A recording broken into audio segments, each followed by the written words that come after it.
Stories with Jess Lujan.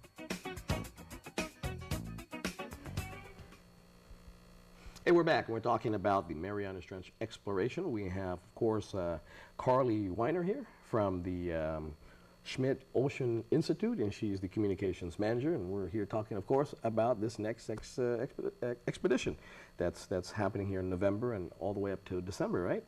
Yeah, so the ship will be arriving actually en route from Pompeii. We're doing some mapping work on Tongjava Plateau. Okay. And we leave for our next expedition to Serena Deep on November 9th, and we'll be out in the Mariana Trench doing our research for about a month. We come back early December to Guam, and then we'll be going back out again with a different expedition in December, and that one will be a short one, only about a week or so, and then we'll be back in port for a few days, and we head off to Australia. Now, if you can relate to us again when we talk about depth, okay? If you can relate to us in regards to depth versus height. Now, the deepest part of the Marianas Trench, in comparison to the height, what is that equivalent to? That's a great question. I don't know. It's 11,000 meters, which is over 7,000 over 7 miles, and it is quite deep.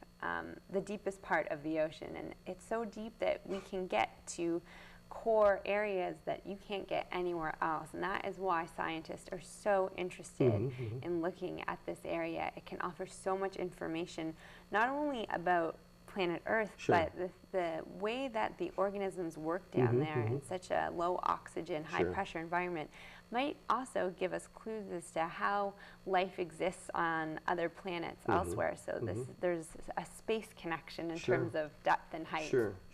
And I'm just wondering as well, can those organisms that live in that depth, can they adapt? Are they adaptable to depths that are, you know, much more that we can relate to, I guess, you know? So the atmospheric pressure is so great when you bring up some of those organisms on the landers or whatever instrument you're using, they will immediately start to off-gas or degrade. They can't handle the pressure that you and I have. And so it's very important when they pull them up, they have to work very, very fast to preserve them at a very quick rate. So yes, they as well, sir. So they're just the opposite of what we do. When we go down in pressure, we, you know, so the same thing, when you take them out of their environment, put them up, same thing happens to them. They're just in reverse.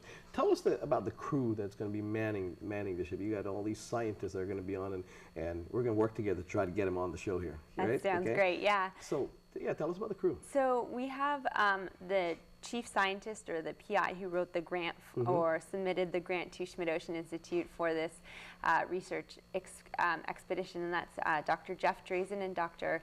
Patty Fryer, both from the University of Hawaii, and both of them have a lot of experience working in the Mariana Trench. From Schmidt Ocean Institute, we have a crew of around 20 that are on board to help them accomplish their research, the science party, which is about 17 or 18 people. But we have a fantastic crew on Falkor. It's an international crew from all over the world, and they are so dedicated to the science and to really helping progress. We have everything to make the scientists feel really comfortable as well, so that if they're comfortable, they'll be able to just focus on the science we have. You know, I mean, we're proud because a couple years ago, when James Cameron and his crew, we were very fortunate here in Guam. One of our teachers, Linda Trudeau, right? Yes, I know Linda. Was one of the helping to man, I guess, the ship, whatever it may be that they were doing. And she as well this time is going to be helping out, right? Yes, we're very excited to have Linda on board. She's going to be our outreach berth on the ship, and so she'll be blogging every day about what's going on and keeping people informed of how things are going on the ship and the type of research that we're doing. And she's one of our public school teachers here. Yes, and she's a fantastic connector. No, absolutely, and she was the one that connected us, basically, to get this show going. But no, it's fantastic. So when is the dive again, or the expedition?